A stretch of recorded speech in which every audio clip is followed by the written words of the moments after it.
क्या चाहती हैं? कब्रिस्तान चाहती है?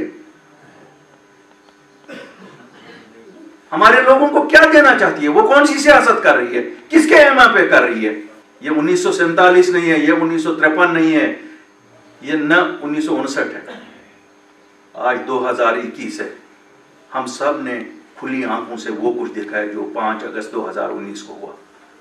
वो नंगा नाच जहां हमारी बहनों, माओं और नौजवानों के कपड़े उतारे गए, जिस दिन हमारी स्टेटहुड खत्म की गई, वो इस पार्टी की बदौलत हुआ, जिन्होंने यहां उस सरकार को लाया जिनके एजेंडा पे 72 साल था कि हम 370 और 35 से हटाएंगे। वो आज मगरमच्छ के आंसू बहा रही हैं। क्या उसे लगता है अभी बेवकूफ है जम्मू कश्मीर के लोग? वो किस साजिश का हिस्सा है कि वो आज कहती है स्टेटहुड नहीं चाहिए?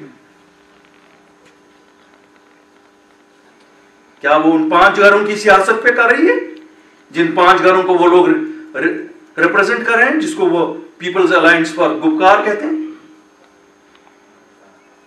ये क्या नया नाटक है? क्या ये ए टीम का नाटक है? सबको बी टीम कहती है, खुद ए टीम है ना, तो ये ए टीम का नाटक है फिर?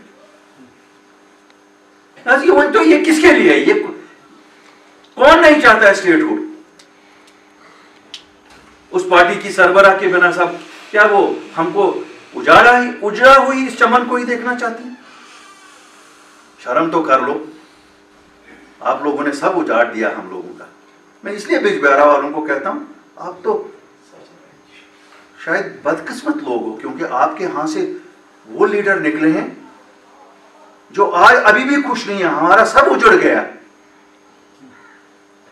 अभी भी वो क्या ढूंढती हैं आप? वो उनको इतनी सी छोटी सी खुशी भी नहीं मंजूर है जम्मू कश्मीर के लोगों को मिले कि इनको अपनी रियासत, अपनी पहचान वापस मिले। आपके उन 40 चोर और अली बाबाओं को भी इज्जत दी आपने, आप तो लुटेरों से भी बड़ी लुटेरी थी। आज जब हम सुनते हैं कि आपने लूट खसूट जो किया है, हमें शर्म आती है। क्या हम खड़े थे आपके साथ? ये नई साजिश, ये तो अभी अमित शाह और मोदी जी भी नहीं बोलते हैं कि जम्मू कश्मीर वालों को स्टेटहुड वापस नहीं देंगे। ये तो पहला नारा हम सुन रहे हैं। आज भी क्या बचाने के लिए ये राम कथा सुना रहे हो? अपने गैरकानूनी मकान, अपने गैरकानूनी जमीनें, अपनी गैरकानूनी जायदादें। भला इतने बड़े लीडर, क्या होगा अगर आपको ये गैरकानूनी चीजें छीनी भी जाएंगी? लोगों के लिए तो कुछ करो ना। अब तो जिंदगी के उस पड़ाव पे हो जहां खुदा खुदा करो।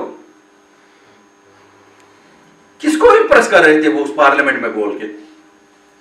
उनको शायद ये मालूम नहीं है कि उनके दिन अब हो चुके हैं।